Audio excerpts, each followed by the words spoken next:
So I'd like to announce a special guest here for the opening of what is now the world's largest conference on psychedelics that's ever taken place, Psychedelic Science 2023.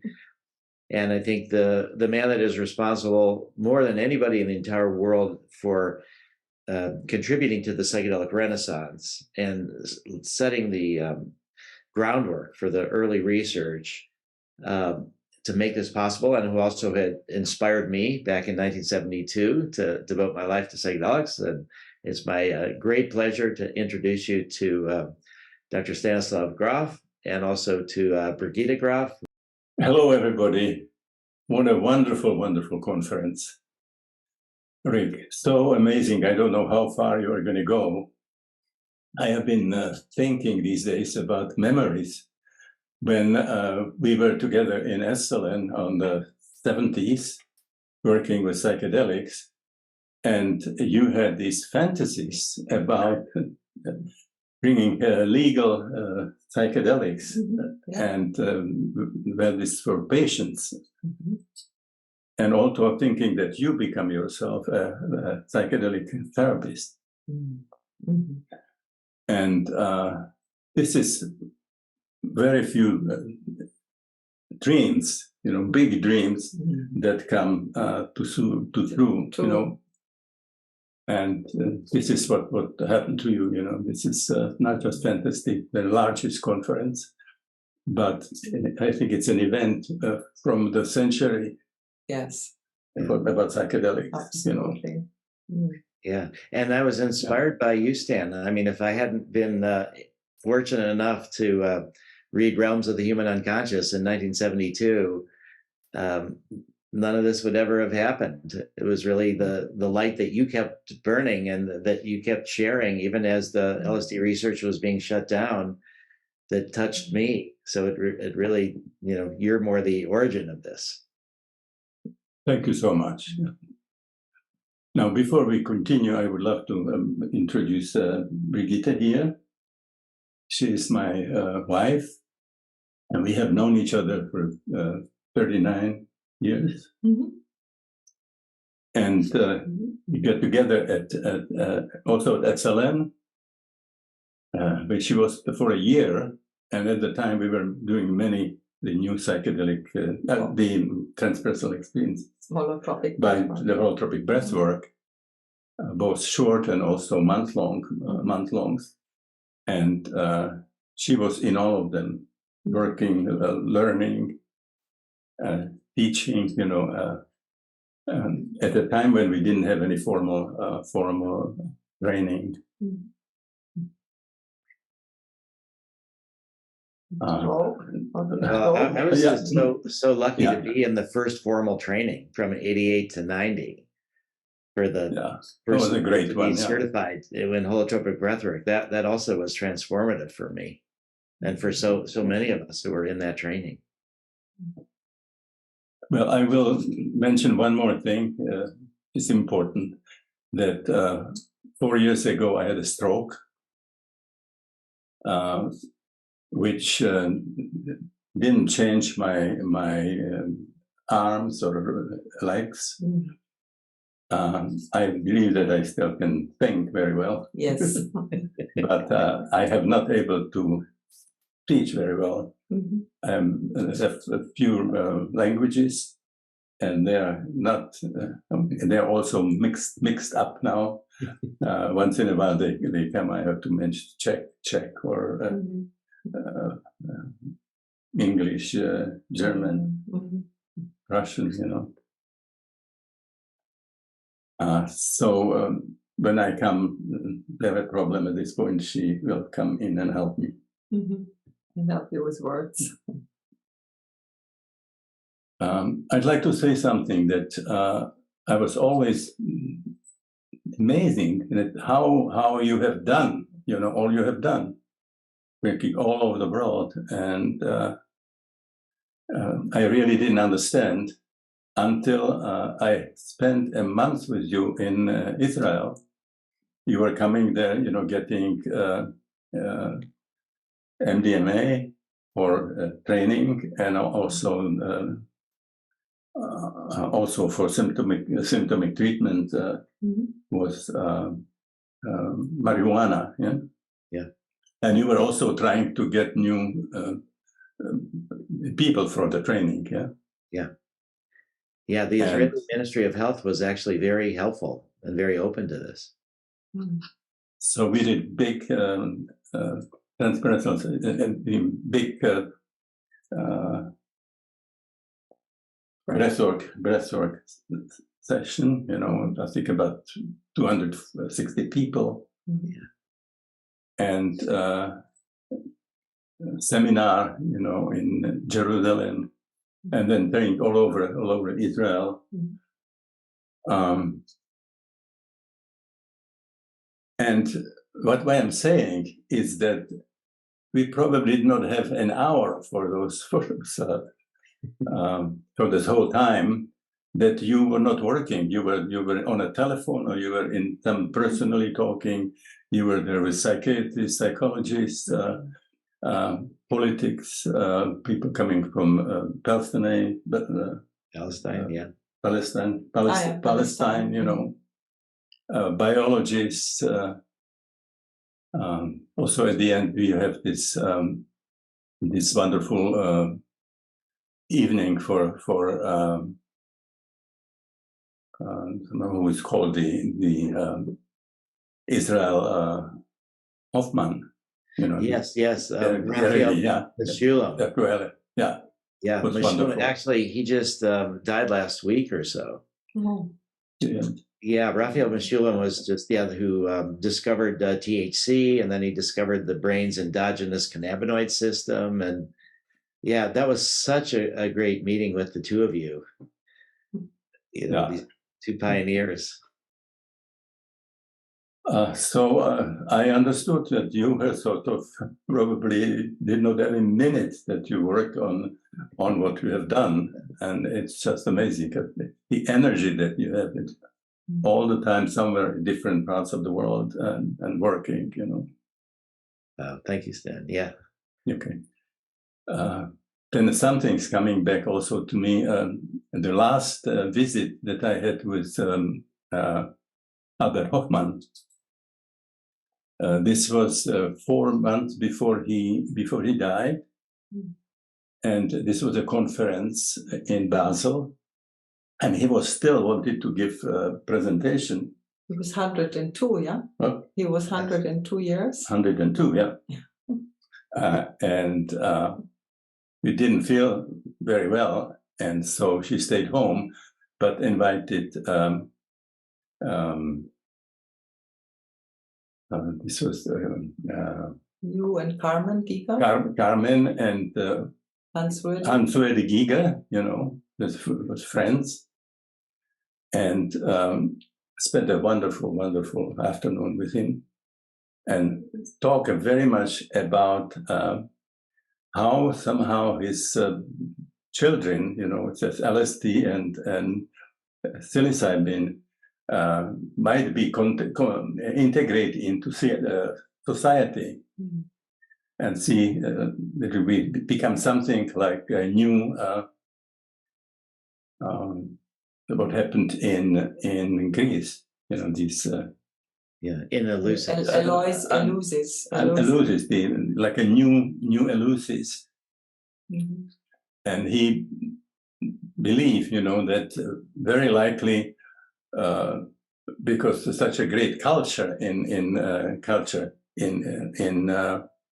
Greece, you know, had something to do with the experiences that they had every 5 years for much like 2,000 years with a substance which was called kikaon. And he found himself, and Gordon Wesson, and there's also one expert about Greece. They found that kikaon was actually related to LSD, nitric acid.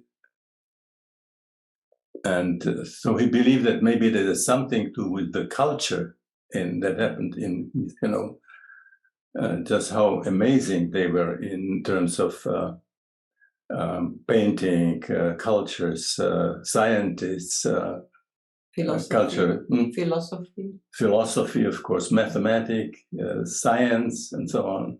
Well, and also they developed democracy, so that their governance structures were incredible. Also, yeah. And I think this is not really explained very well. Not been mentioned in history that maybe something had something to do with this kicker.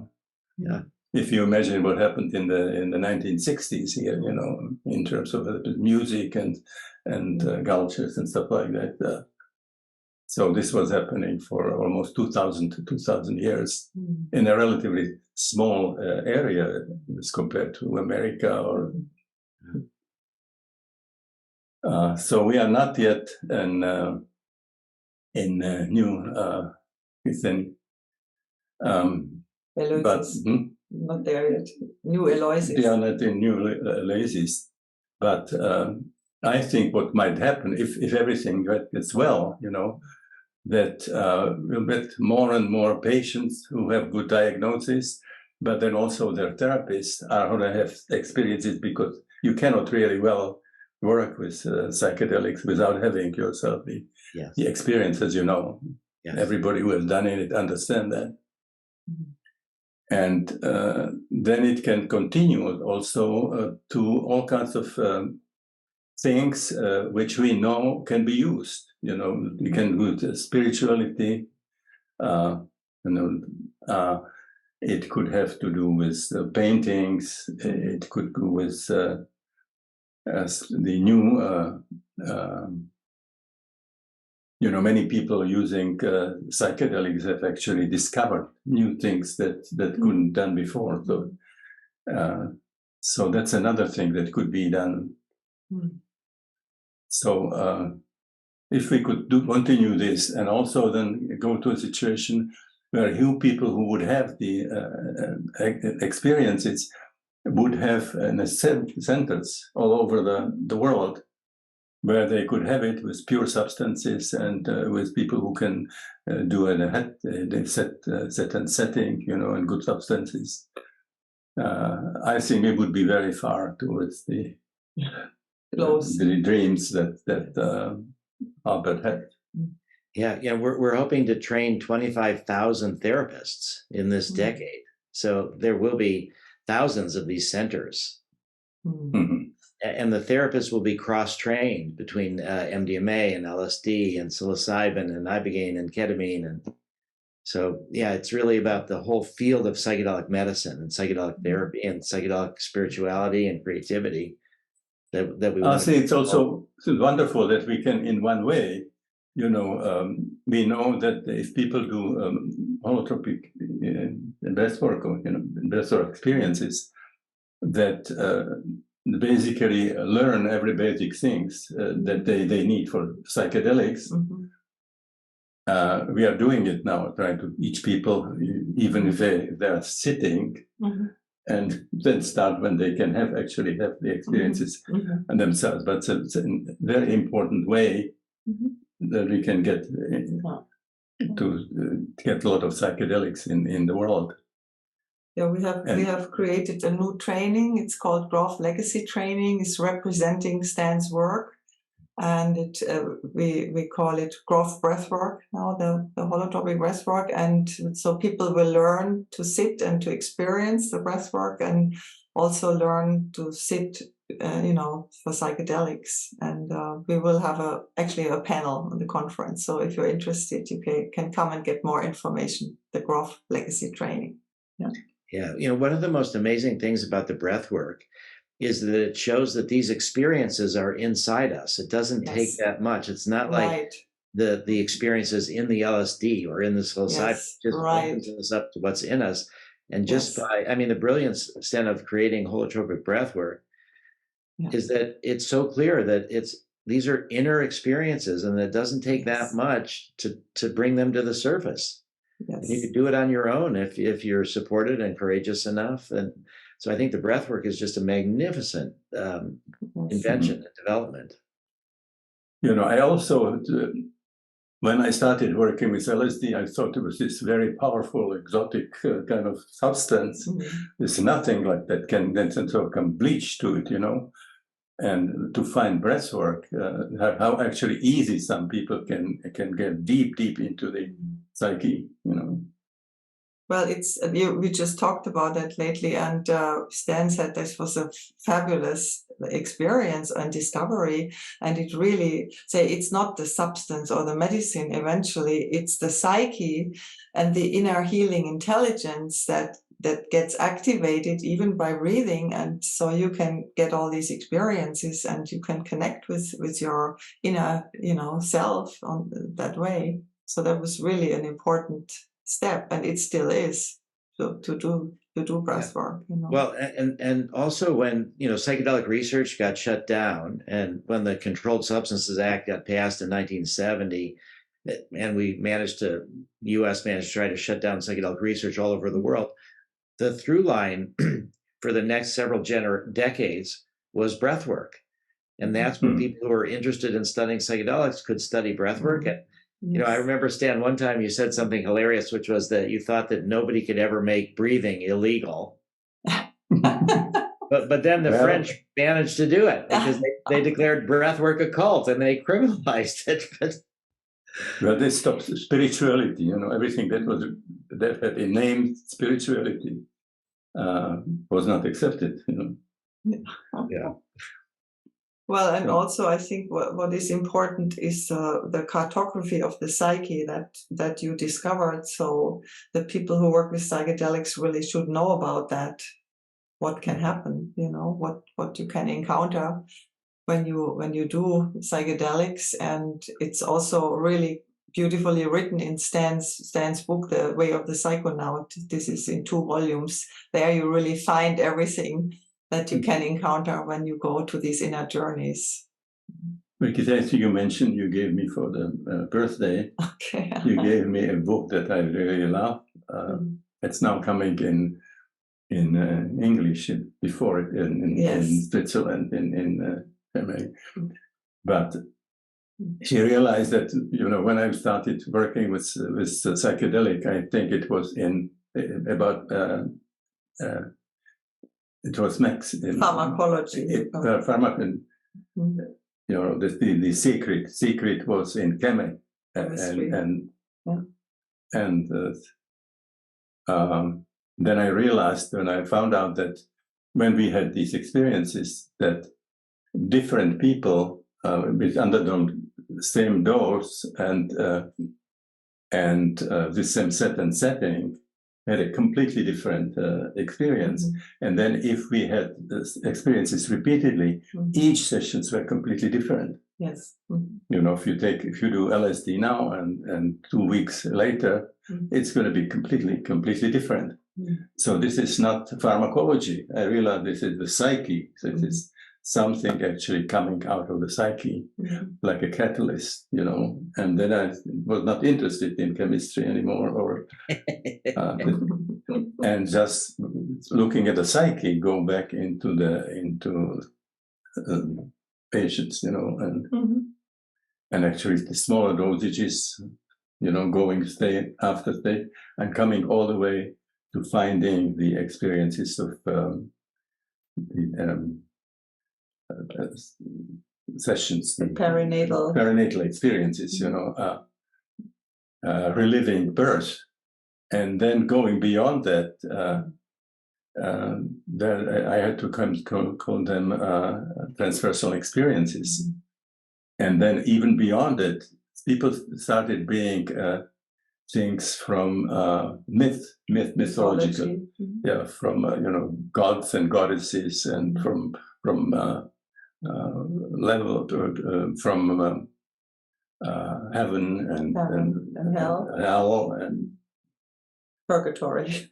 Yeah, and then all the way to the archetypes.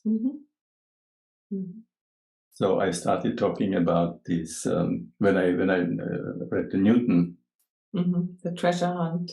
The treasure hunt. I realized that what I was doing actually was in a treasure hunt. What Newton says that God bring into the world in the ocean and the sky and in nature, bits and pieces that people can go and find him, find God, step by step. And I have always loved that as playing with treasure this hunts, hunt, including chicks with Esselen and so on. And actually, when Brigitte was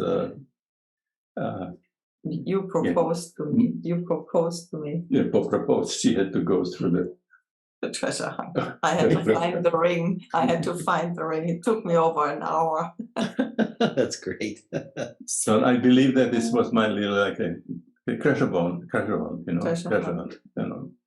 So in that interview that's in the book, Stan described. I made an interview with him about, you know, the 6 years of research, how his findings have changed over the time, and so this is in the book, and also the foreword you wrote for Albert Hoffmann's Problem Child, and there's also lots of beautiful photos of Stan in the middle photo gallery. So this will come out in autumn by Inner Traditions.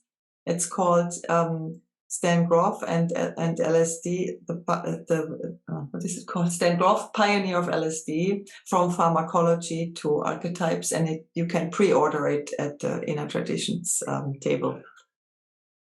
And then when people don't believe, you know, we are coming, you know, all the way into with Rick Tarnas, you know, this only thing where we can understand what might come in maybe if you take LSD in sessions, is from astrology, you know, from the transits. And I think we'll talk a little about it, you know, later on the panel. Yeah. Yes. Yeah.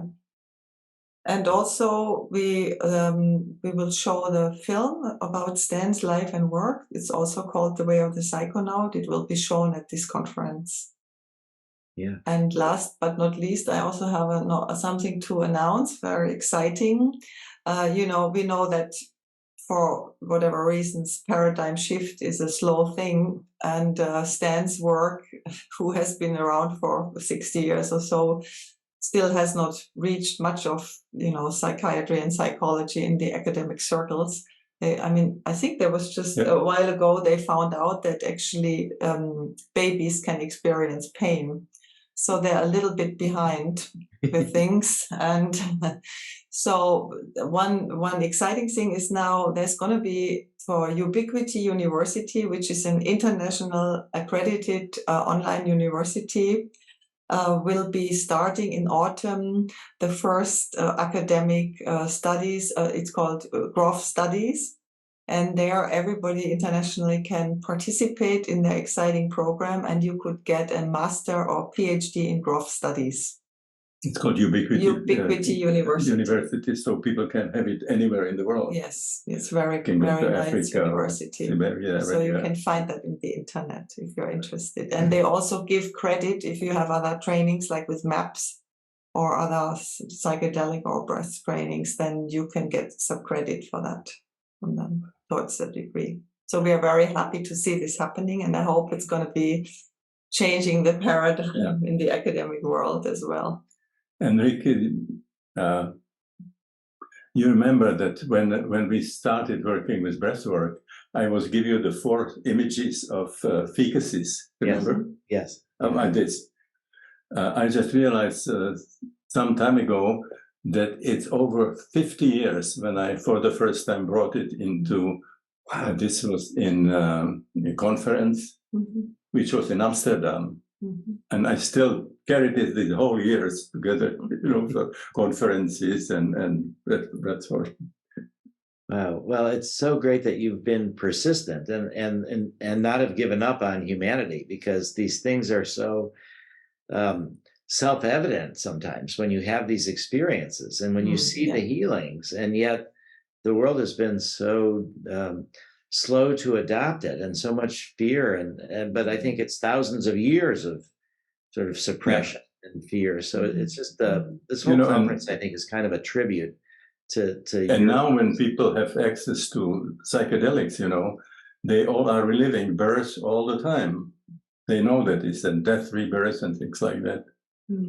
But it hasn't been accepted still. But Yeah, it's not only reliving of birth. I mean, this is a powerful spiritual death and rebirth process that has been known forever in other cultures, except the West. We lost it a little bit, so we have to reconnect to that deep knowledge. And many people getting psychosis, when they have these experiences. They could be diagnosed like Yeah. that. Yeah, if you don't have an understanding, it can be very frightening. Yes. Wow. Well, it's just so great that you could join us. You're almost 92, and we're just so grateful that you're still here to guide and instruct us. And again, this whole conference is really a tribute to your work and to your persistence. And once everything was criminalized, to continuing anyway with creating non-ordinary states of consciousness through breathing. So it's just been And really, it's Rick, the driving force. Rick, thank you so much that I have been able to see this time when psychedelics really are coming to the world, Yeah. One of the proudest accomplishments of MAPS in our 37 plus years was that we were able to start LSD research just shortly before Albert and Anita Hoffman died, so that they could also see that this was coming back after all of those years of suppression, after all those years that, since 1943, when Albert had his first intentional LSD experience, that it took that long, but shortly, just months before he died, we were able to start LSD research. And so he and Anita could see that. It is this idea of his problem child becoming a wonder child. That's what we're working on at this conference. Then I said this wonder child was always a wonder child, but it was sort of brought up in a dysfunctional culture. dysfunctional society. That's a great way to think about it. And we will do at this conference trying to create a more functional society for this. And it does feel like it's happening. And so we express our love and our tribute to you, Stan, and also to you, Brigitte. Thank you again so much. Thank you so much. Bye-bye.